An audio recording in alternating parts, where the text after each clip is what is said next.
alamin. If you've ever asked yourself, why is it that I can vocalize so well? And perhaps you have been vocalizing for many, many years, singing scales, all sorts of coloratura, up and down, and you have a pretty good understanding of your voice, how to ascend and descend freely. But the moment I start singing an actual song or aria, my voice begins to tighten. And it doesn't come as easily as it does when I sing scales. Your high notes don't come easily, your stamina disappears, your voice starts to feel stuck. The answer isn't that your technique disappeared, it's that your airflow did. Hello, dear singers, and we have another video for you guys today. This one is kind of a piggyback off my most recent video about developing your full voice using the reinforced falsetto as a tool. And another big issue that I see come across singers, and it's one that both beginners and professionals constantly need to remind ourselves, and that is that one of the biggest differences between vocal exercise, such as vocalizing and singing scales,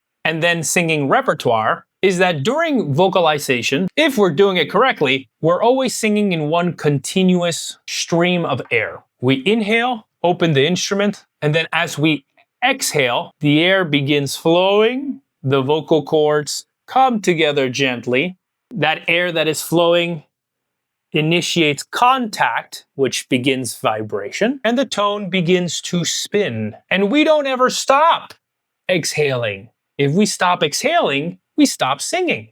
And this is where the problem comes. This is why we start to get stuck. We have to continuously feel like we are exhaling, this continuous flow of air being released in a stream, in a pressurized stream. And we simply continue riding that single exhalation until the phrase is finished. Then we inhale, we reset, and we do it all over again. But as soon as we start to sing words and consonants, and it's no longer do, re, mi, fa, sol, fa, mi, re, do, it's different pitches and different rhythms, without realizing it, we start building one of the most destructive habits that a singer can develop. And that is that we stop the airflow. We stop the exhalation. We are stopping it, then we are restarting it, we're stopping it again, and then we're restarting it again. Every consonant becomes another interruption. Every short note, which happens a lot with short notes, becomes a new attack. And instead of singing one continuous phrase, one continuous tone that's vibrating, we're singing dozens of tiny little phrases or tiny little notes and trying to stitch them together. Every restart requires another attack, another burst of subglottic pressure, which is pressure below the chords as air is being released. There's a resistance. And because we're starting, stopping, and starting, stopping, starting, stopping, we're just constantly singing on that initial subglottic pressure. Another effort on the vocal folds, and eventually the voice begins to lock up and you start to build fatigue. So let's get to the nitty-gritty and explain what is happening and why is this happening and how we can avoid it. Inside the larynx, when air first reaches the vocal folds, pressure naturally builds beneath them. This is called subglottic pressure. This initial pressure that is a millisecond long is completely normal. And it's also why I advise singers that their onset, the beginning of how they attack the note, or perhaps instead of saying the word attack, I should say sing, caress the note, should feel delicate. The quality of sound should feel delicate, like that of a moan, a sigh. By nature, a moan and a sigh or a yawn have a crescendo decrescendo. It's never forced, never slammed together. The more you slam, the more you grunt, the more the onset is a bang, the more you begin a sound with an increased amount of subglottic pressure. As the airflow continues moving through the vocal folds, something remarkable happens. The pressure beneath the vocal folds, as the air flows through them, it also creates a pressure above the vocal folds. And both of those pressures, below and above, start to equalize. Or you can think of them as they cancel each other out. As this balance develops, the voice begins to spin, as phonation requires vibration of the vocal cords. Suddenly, the sound no longer feels constant pressure, but it feels freer. It feels like we are cruising now, because both of these pressures have equalized, have canceled each other out. The sound becomes more resonant because it is freer. It feels as though you have finally stopped pushing every single note, and you're just simply riding the airflow. Sul fiato, on the breath. It's as if the breath or this exhalation is constantly being released, aspirated, and this is non-negotiable. This needs to happen. The moment this stops happening, we start to grab muscularly, we start to tense and tighten the vocal cords and the musculature surrounding the vocal cords because we have now stopped the air. So this is non-negotiable. This exhalation needs to constantly go when you start singing to when you stop singing. It never stops. And the sound rides it. The sound rides the airflow, the exhalation. Think about riding a bicycle. When you first get on a bicycle and you do that first push on the pedal, that first push takes a bit of effort, but it begins that kinetic motion, that inertia. Once the wheels are moving though, once you have that first pedal and that first push, now you're just rolling. And it's like the bicycle rides itself. As you're riding the bicycle, you continuously pedal, but none of them are as effortful as that beginning one. And it gets to the point where you're just cruising. It's like the bicycle rides itself. The singing voice works exactly the same way. The problem is that when we sing consonants, words, rhythms, we stop the airflow every few notes. Then restart it, then we stop it, then we restart it, and then stop it again. And so we're not singing sul fiato long enough for the subglottic pressure to equalize with the pressure above. We never allow this balance to happen because we're starting and stopping, starting and stopping, starting and stopping. It's like riding that same bicycle and pressing down on that first pedal movement. And as soon as you get motion, you hit the brakes. And then you do it again and you hit the brakes. And then you do it again. You can realize how impossible it would be to ride a bicycle, how effortful it would be. And when it comes to the voice, it's the same exact thing. We don't allow this balance to happen. We're not cruising anymore.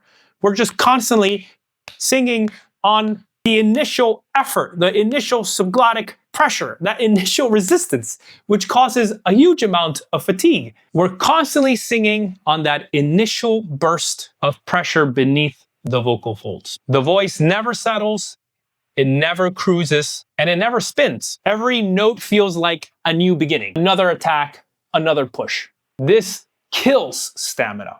And the voice is left with nothing to do other than compensate for that lack of singing on the breath with tension. And so then we assume that the answer is to just push harder. And it's a domino effect that leads to catastrophe. Pushing is the last thing the voice needs. What should actually be happening? The vocal cords should be coming together cleanly, as we have discussed in many of my previous videos, on the thin edge, not aggressively.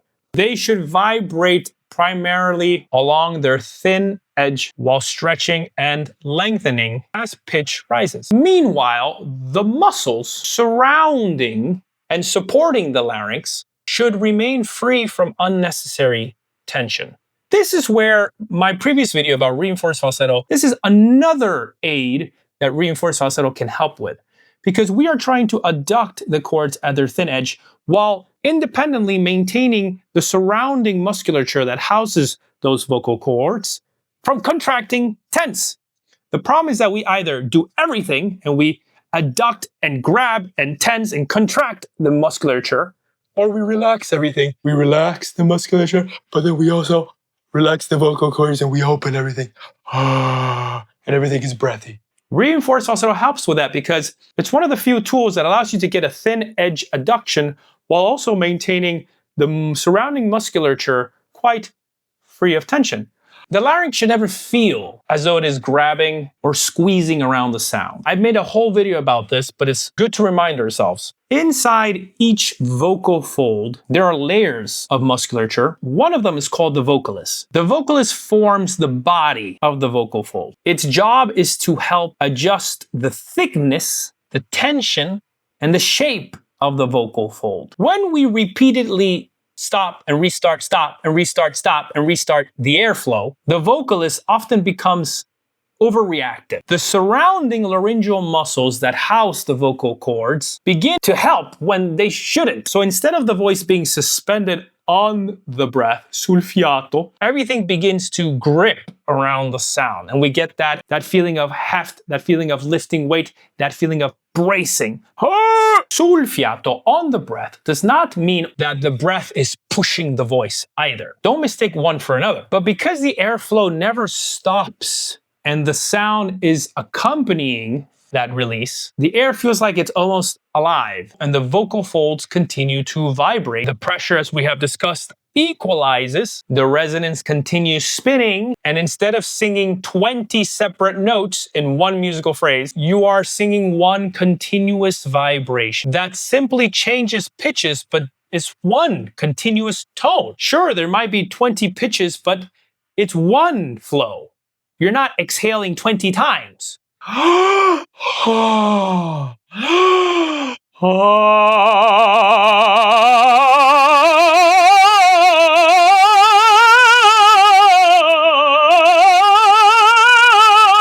You never stop releasing that airflow as it comes into contact with the vocal folds and equalizes both below and above when it comes to pressure. See if you can catch the error of this, for example, and I'll do it in reinforced falsetto.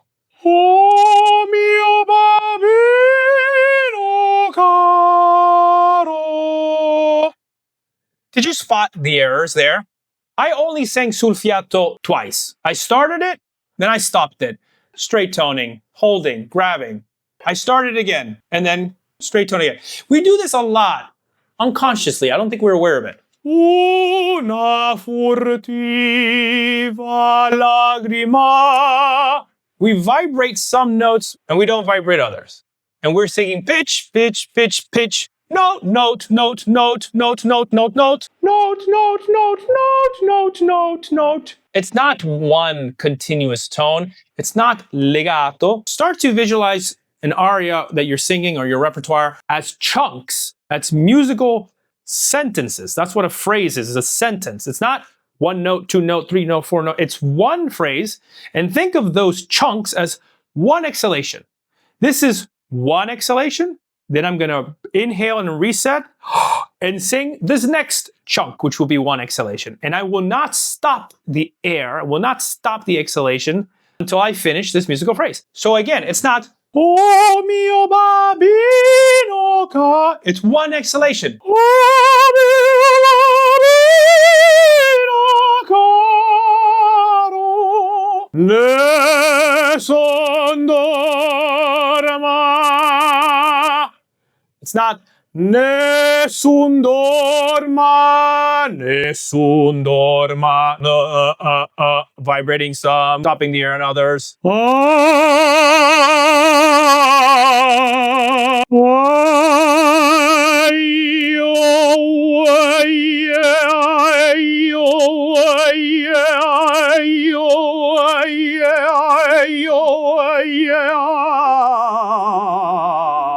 This is also going to make your life way easier when attempting to ascend in pitch, because you're not starting, restarting as you're ascending, which is the worst thing. It's one flow. It's not la spe.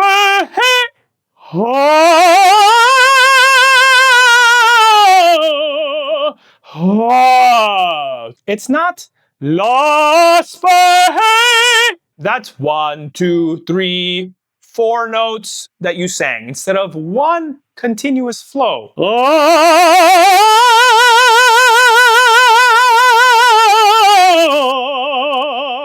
One flow. Think about the vowels. Most singers unknowingly sing the consonants. Instead, the vowels is what carries the sound. I-O. Vibrate the vowels. I-O. One exhalation in which the I-O rides the exhalation. It's one flow. And your voice sings and phonates on the vowel. So if you have a very heavy consonant piece of music, questa quella per me pari sono a quant'altre d'intorno mi vedo. Drop the consonants for a second and really focus on singing the vowels.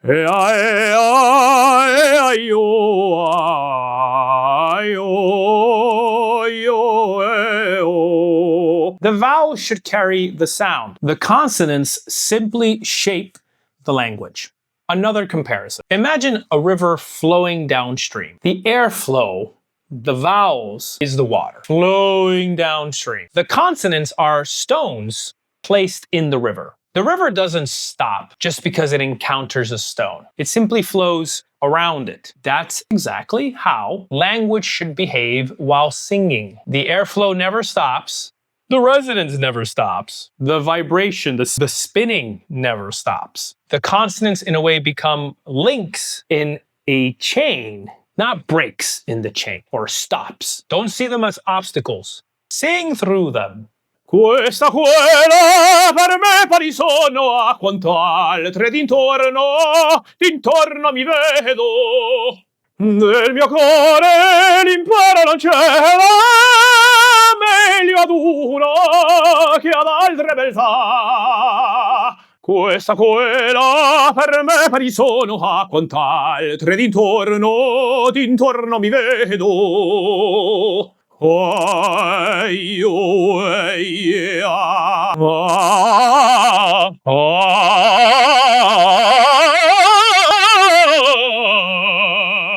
And this is why when we vocalize, especially if we've already spent many years developing the voice, training the voice, when we sing scales and we vocalize, it feels very free because we are in one continuous flow.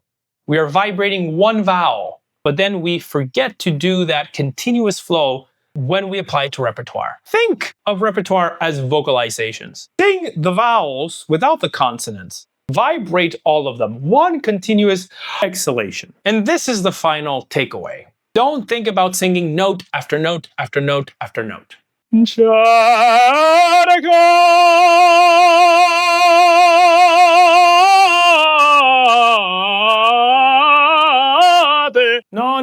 No. There's not 13, 15, 20 notes. One flow.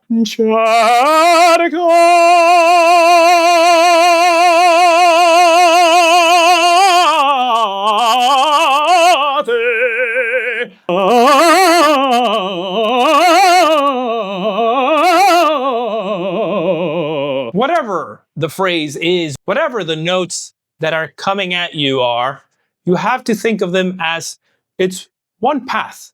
You're driving a car. You're not driving, stopping, driving, stopping, driving, stopping. The wheels are moving and you're going. Swerving through any obstacles on the way.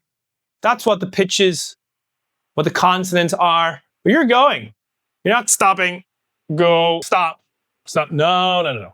One uninterrupted stream of air. One spinning ribbon of sound. The pitches change. The vowels change. The consonants change. Whatever they are, the airflow does not change. Sing through them. We have a lot of voiced consonants, which you should use to your advantage. V's, M's, L's, rolled R's. You can use them. The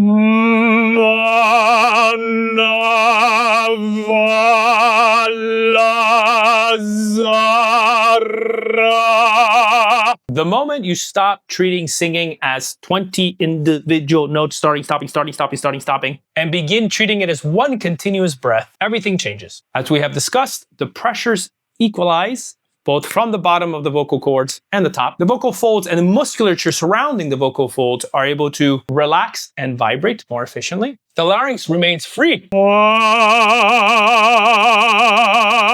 and loose. Your stamina increases. Your tone becomes richer, resonant. The high notes don't become unachievable anymore or something that you have to hit a high note or reach for the high note. And instead of feeling like you're constantly pushing the voice, you finally enjoy simply riding it. Cruising, continuous release of air. That's all for today, guys. I hope you enjoyed the video. If you did, give it a like, subscribe, share. If you enjoyed the channel and you were able to take away some good tips and suggestions that work for you, consider becoming a member of the CTS community, as it comes with wonderful perks and benefits, such as priority replies to comments from me personally, member-only videos, member-only lives, and interacting with one another through live chats. And it also helps to support the channel so that I can continue to put out content like this for you guys. Join and enter our 40K subscriber raffle giveaway. Link in the description. We're very excited to hand out prizes in form of free vocal lessons. We're gonna have 2 lucky winners this year. If you'd like to hear anything specific, I love hearing from you guys. So please comment what you would like the next video concept to be about. As always, keep practicing,